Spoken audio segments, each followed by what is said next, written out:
Right, that should be live. Oh, I jumped shot.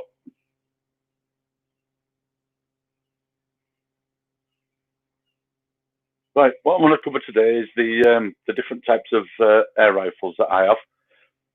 So I'll start off with the first one, which is a BSA Standard. And that's what the BSA Standard looks like. First manufactured from the early, 1905, I believe, which was first started off as the Lincoln Jeffries. This one is dated approximately 1935, 1936 is this one. And you may notice there's something slightly different about this one. It's got a rubber buttstop. The original one didn't come with a rubber buttstop. It was wood all the way to the end. This one's been basically done up, sort of thing. It's had all the stock redone, and it's got the rubber butt pad on. And like I said, that's not original, but for shooting it, it really does make a hell of a difference when you got it into your shoulder. You can feel the difference with it. So it has improved the rifle a lot, but unfortunately it's taken away from its originality. The metalwork on it is absolutely gorgeous. The machinery that's gone into that is absolutely second to none.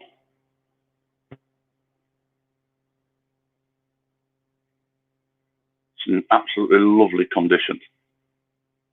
And like I say, it shoots really well. It's probably only shooting at about 8 or 9 foot-pound.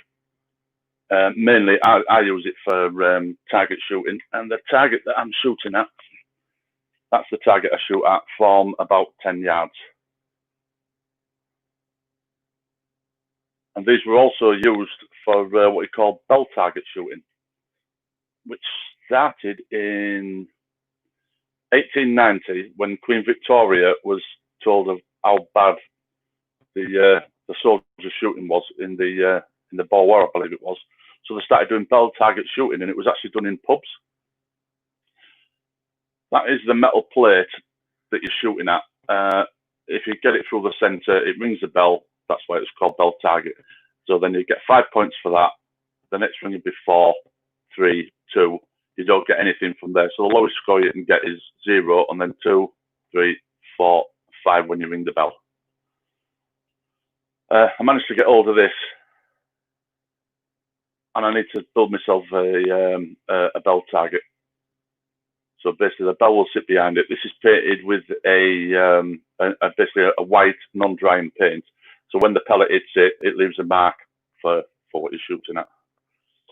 So yeah, that's the oldest rifle that I've got, 1935, 1936, so pre Second World War.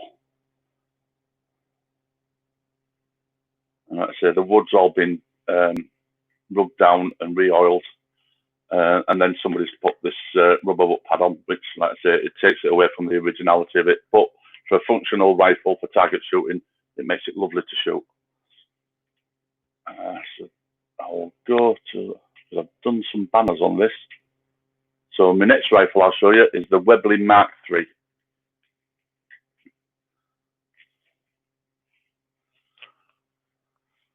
This is the Webley Mark III. They were manufactured from about 1946 to 1976. This one is in absolute gorgeous condition. The story behind it was, when I bought it, that the guy who sold it to the gun shop, he was in his 50s or 60s, and when he was a kid, he always wanted a Webley Mark III. He'd done something wrong, and his father told him, "Right, that's it. You're not getting a gun for your birthday or for Christmas." But he'd already bought the gun. So when his father died, he was clearing out the gun cabinet, came across this, and asked his mother and said, "Is this the Webley that I was supposed to get for my birthday or Christmas?" I can't remember which one it was. And she says, "Yeah, because you've been naughty, your dad never gave you it, but he'd already bought it." So basically sat in his gun cabinet for nigh on 50 years. So I think this will be dated about 1975. It is one of the the newer models. And you can tell that because this has got a scope rail on it, which is basically just a piece of metal which is tack welded on. It looks like it's clearly never had a scope fitted to it, and I don't intend to fit one to it. But the early models didn't used to have this. You just have the iron sights on the original one. And also with the tap on these, to load these up, you open that tap up, drop your pellet in, and then you use this lever here to cock it. If you look at that tap lever there, it's just a plain old piece of metal. The original ones were very similar to the BSA Standard, which is a nice piece of metal on the tap, and it was similar to that which was put on the original, sorry, the older model. So this is a newer one, probably dated, like I say, 1975-ish, 74, 75, that sort of era.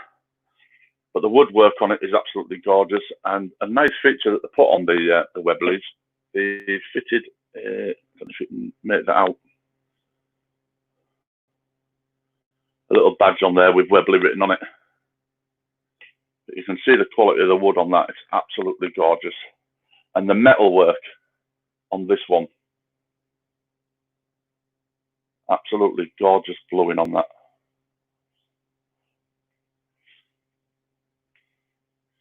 So that's my Webley Mark III, which I only got this a couple of weeks ago.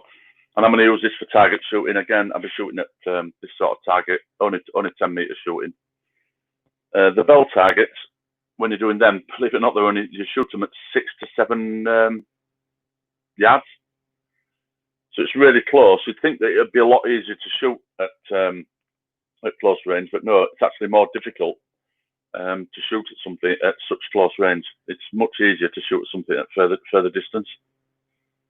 So that is the Webley Mark III.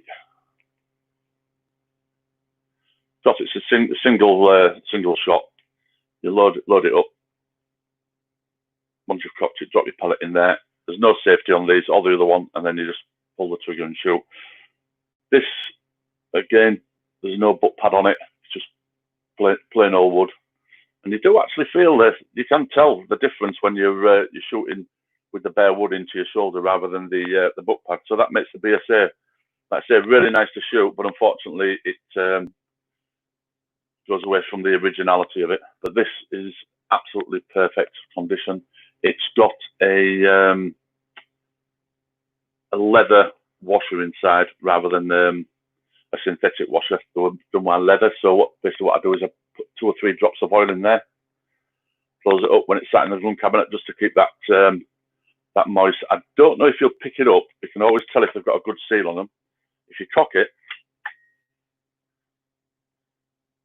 and then open the tap up, release it,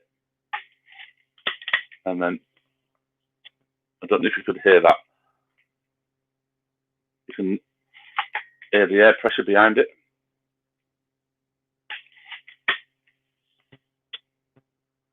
I don't know if you could pick that up, but you get a hiss of air coming out of it.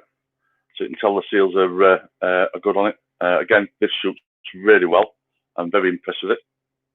So that is the Webley Mark III. So that's the 2 old rifles that I've got. And obviously they were powered by a spring, so the spring compresses. When it shoots forward, it shoots the pellet out. My next one is, I'll just change my banner. And next one is Weihrauch HW97 with an LP custom stock. The LP stocks, the guy's called Lucas Parsley, and he makes custom stocks for your rifles. So this is the Weihrauch HW97. Again, this is used for target shooting with the gorgeous custom stock on it. Again, this is a spring-powered air rifle, and all of these are in 177, which is best for target shooting. The scope on this one is a Hawk Air Max 30 compact, and it has a magnification from 6 times magnification all the way through to 24 times magnification on that one. Again, this one here is what you call an underlever, same as the other ones. Break it down and it opens the breech up here, and then you put your pellet in. I won't cock it all the way because with these you can't decock these, you've got to shoot them. So I can't pull it all the way down, but basically you pull that down, put your pellet in, close it up. The safety is automatically applied when you cock these. Safety off, and then you're ready for shooting. These are a really heavy rifle. But being heavy, it makes it a lot better for target shooting. You get a lot more stability with an heavy spring-powered rifle. If they're too light, you get a lot of movement with them. But these heavy, hold them flat like that, and allow the gun to recoil. Don't pull it tight into your shoulder. Have it into the shoulder. Keep your palm flat. Gently hold it and squeeze when you're ready to shoot, and it should recoil back and keep you bang on target. Now the targets I'm shooting at these, it's at 20 meters or 20 yards, and the target that I'm shooting at is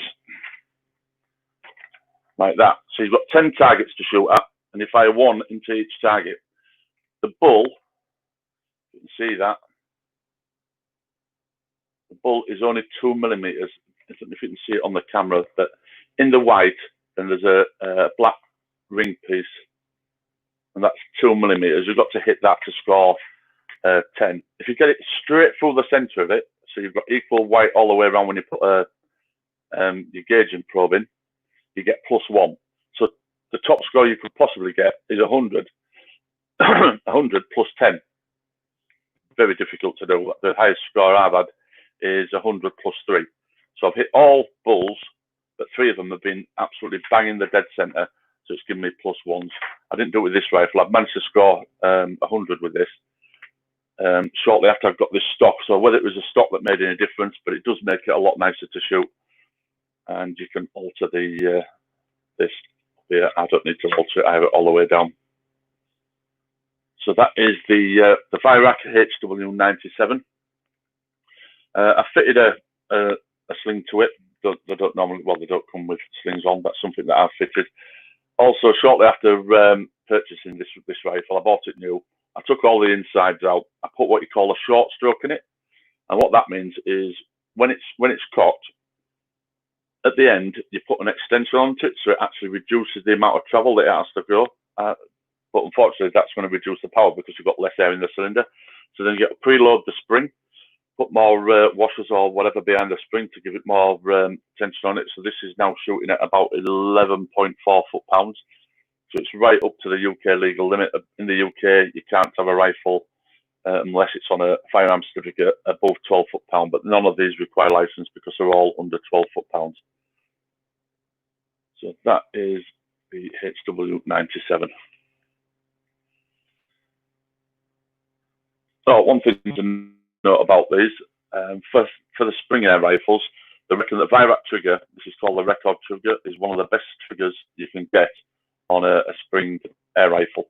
And they've been using these for quite a long time now, probably 40 years, 30, 40 years, something like that. And they've never had to change them. They're absolutely perfect.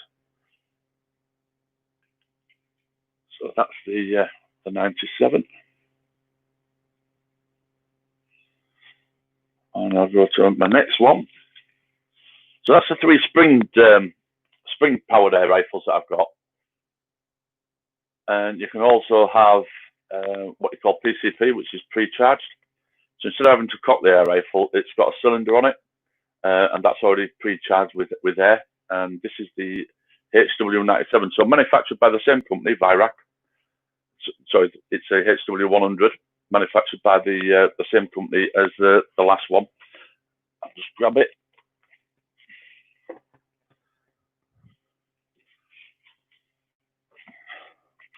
So this is a PCP, so it has a tank on it. And if you look down there, you can see this gives you the air pressure in there. And to fill these up, you use a diver's bottle, pull out the tab there, put in your probe, fill it up to 200 bar, put that back in, and then you're ready to go. This one takes a 10-shot magazine, so you've got 10 rounds in the magazine. No, sorry, this is a 14-shot. And all you do is put all your pellets in each one of them.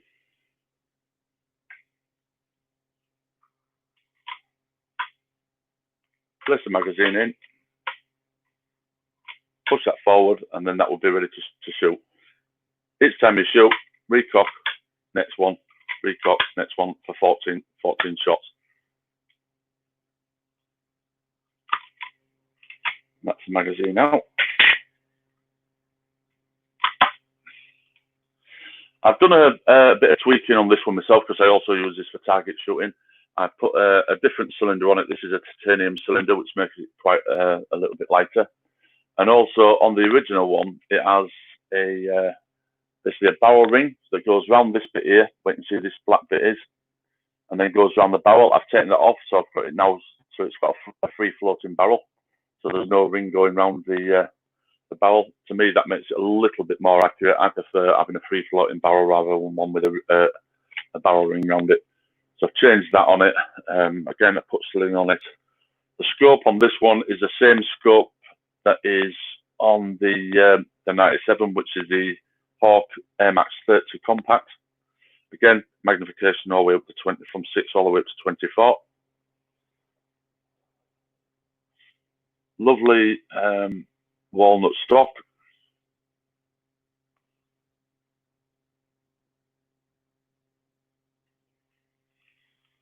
See the other side.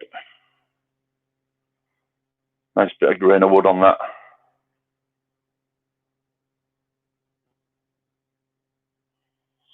The HW100 was the first PCP pre-charge that Weihrauch did.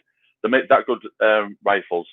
They only do it once, and they make an absolute perfect job. These are just an absolute dream to shoot. So yeah, the first PCP that Weihrauch brought out. After that, they brought out the HW110, which is an all-black model with a soft touch. Instead of being a metal breech, it's ballistic polymer, and that has a 10-shot rotary magazine in it. Same barrel on it, but it's more suited for, well, they're both suited for hunting, but it's one that you can just throw in the car and just take it anywhere. They're built like tanks, they really are. So yeah, this is the HW100. And then moving on to the next one that I've got, which is another PCP, which is the Steyr Hunting 5 automatic. I'll just grab that one for you.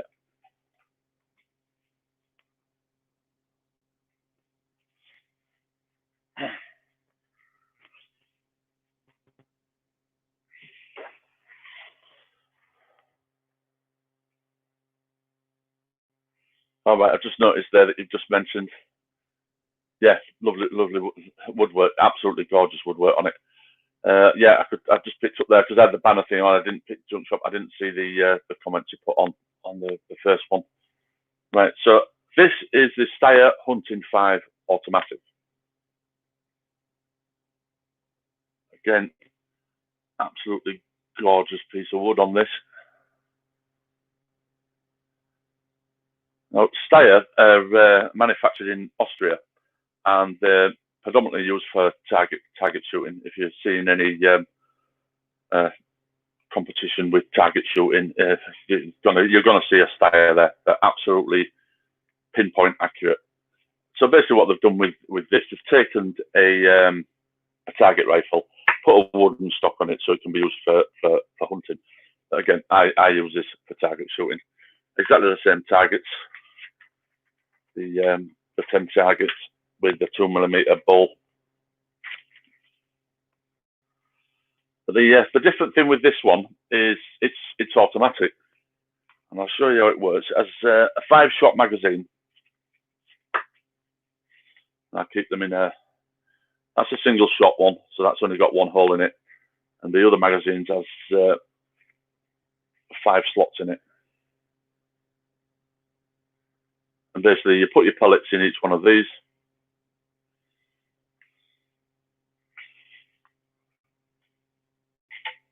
Cock the rifle, place the magazine in, and now when you trigger, it will fire each shot. You don't have to recock it, so you can literally shoot this as fast as you can pull the trigger, and it will shoot the pellets out. The beauty of these is the pellet is shot straight from the magazine. It doesn't load the pellet into the breech, it shoots it straight from the magazine. Because in the UK, it's illegal to have an automatic air rifle. You can't have them. I believe you can't have automatic weapons at all in the UK. They've all got to be bolt action. With this one here, it's automatic, but it's legal because the definition of automatic is when the pellet or bullet is loaded directly into the breech. Well, that doesn't happen with this because it shoots directly from the magazine. So when you take the magazine out, the gun is unloaded. There cannot be a pellet in there. Impossible. It remains in the magazine. So you pull the trigger now, nothing happens, just clicks. And you can cock that as many times as you want, and it'll never fire. It'll just click. Put the magazine in, then it'll fire. So it's one of the safest systems there is. If there's no magazine in it, it cannot shoot. The scope on this one, I'll cover the scope on this. This is Hawk again, up to 24 times zoom. You'll notice that this is quite a lot larger than the compact version. And also this is what you call first focal plane. So what that means is when you alter your zoom, the reticule will get bigger or smaller as you zoom in. And what that helps you with is if you're shooting at targets at different distances, if you zero it at 24 times zoom, and then you alter it, say, down to 16 times zoom, on your reticule, you've got mil dots. If at, say, 30 yards, you need to be 2 mil dots down when you're shooting, but that was zeroed at 24 times zoom, and you put it to 16 times zoom, it's now no longer 2 mil dots down, unless you've got one of these, which is a first focal plane, which the reticle gets bigger and smaller. So the point of aim is always the same. So that just aids you in shooting at different distances. Again, like I said, this is a PCP, so you can see the gauge on the front there, which tells you how much air you've got in it. And to load these up, again, you use a diver's tank, put your fill probe in there, fill it up to 200 bar, and you're ready to go. Oh, what I didn't mention on the other one, the HW100, from a full fill, you'll probably get about 50 shots out of that one.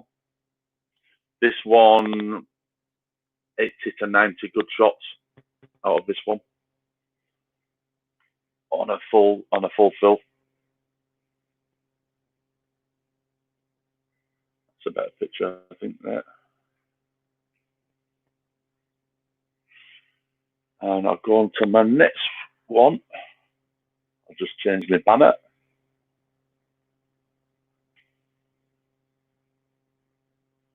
Just get my next rifle.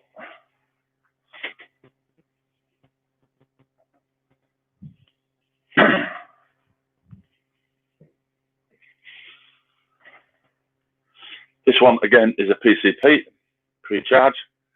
It's a Kral Puncher NP02 or NP2.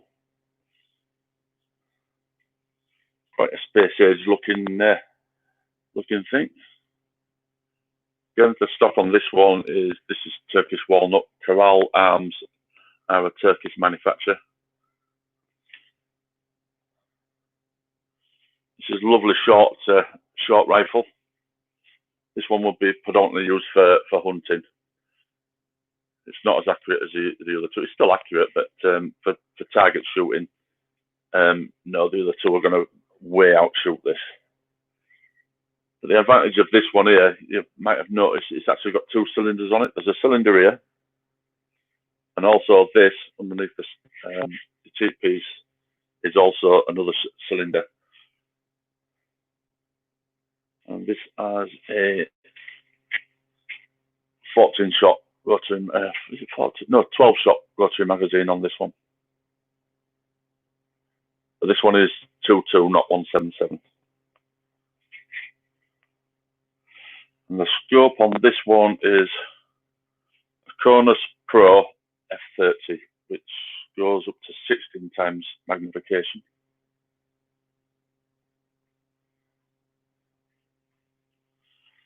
And the cocking lever on this one is on the left-hand side, whereas on the others it was on the right-hand side. I understand that the reason that it's on the left-hand side on these, they were originally made as pistols, and you can see how it probably was. But in the UK, you can't have a pistol above 6 foot-pound. These were just short of 12 foot-pound, so it would make it over the legal limit.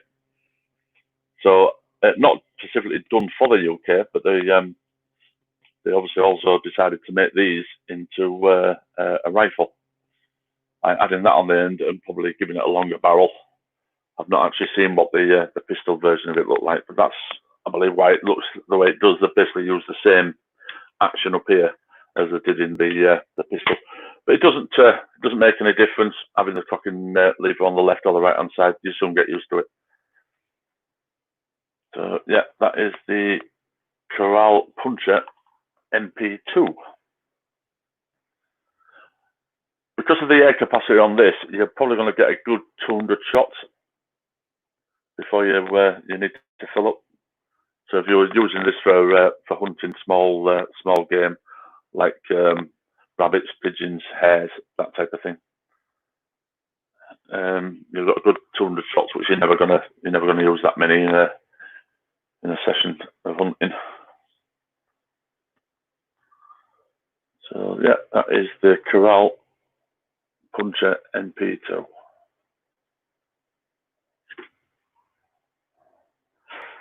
And I'll go on to my final one that I've got, which is my target pistol.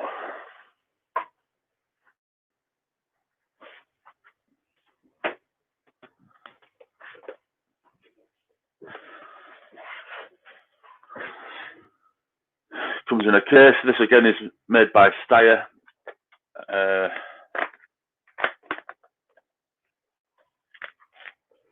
If I better show you, should better do. Comes in a case like that.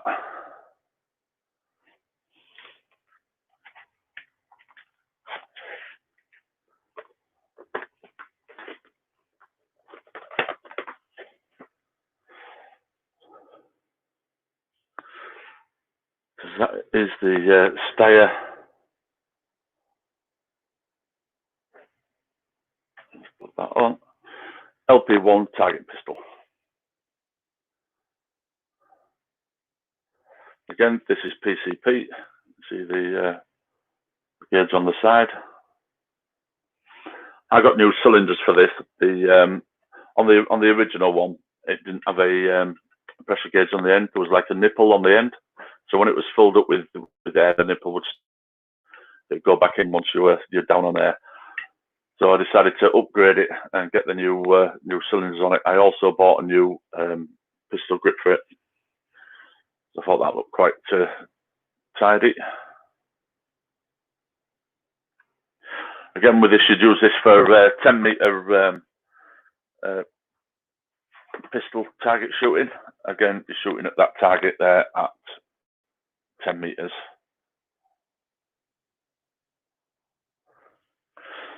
And it can do it either standing or actually a bench rest, which the gun club that I go to, we also shoot these as on bench rest and for standing shooting, which is quite difficult to do.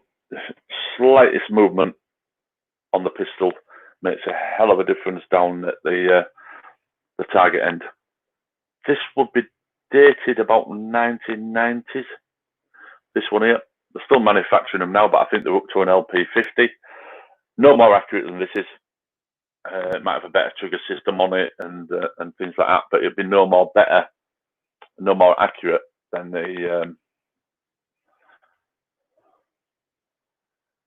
a modern day one.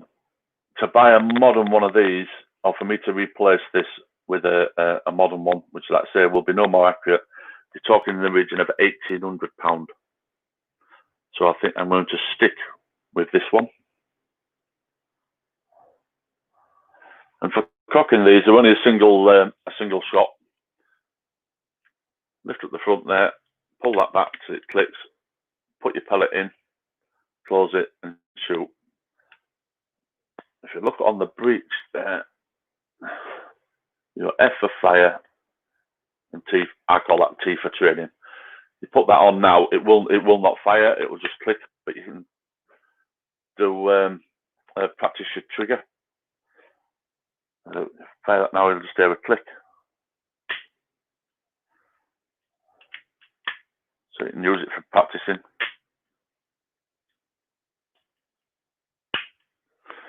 What else comes with that? I've got a spare cylinder in silver.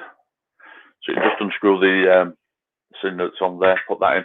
Again, on this, I think you're talking in the region of going on for 100 shots from a fill. Bearing in mind that obviously this is only shooting at, I think I've got this set at about 5.2 foot-pounds of energy, because obviously it's a target pistol.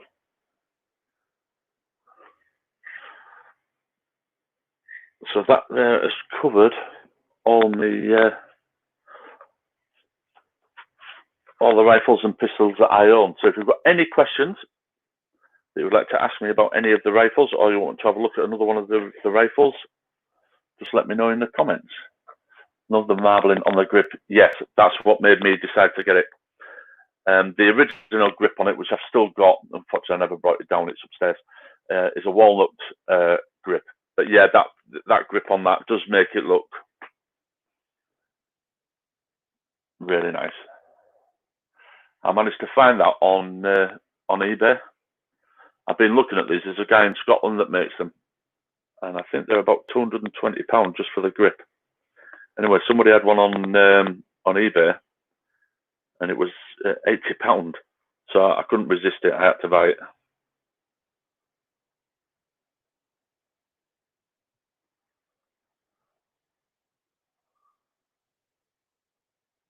Oh, who's this spooky bed air? Hey, finally caught you live. Yeah, it's the first one I've done. I've been meaning to come on for ages. So I thought, well, what am I going to talk about? And I thought, well, why not talk about me air guns? So that's what we've been going through, all the different air guns and air pistols. Well, I've only got the one air pistol. This one, which is the LP1 target pistol. So if you've got any questions on anything,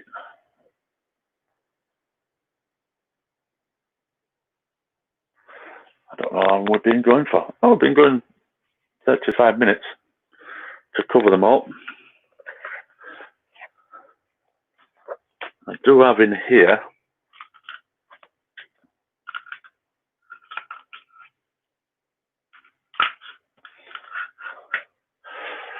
this sort of thing is a gauge, and what you do is when you've shot your targets, like I was saying, you're shooting literally at a 2mm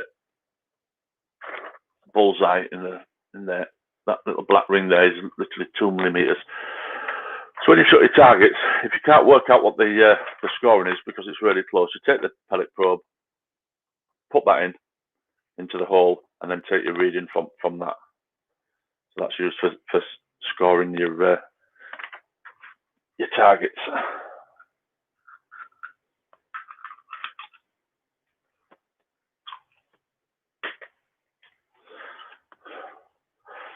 Right, I can't see any more comments, and I think I've about covered everything.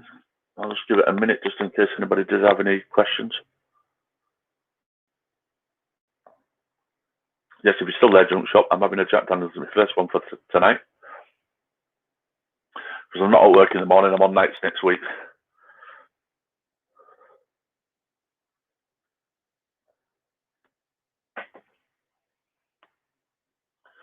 Right, so if there's no more comments, I will end the broadcast. Hope you found it interesting. Anyway, what I had to show you all.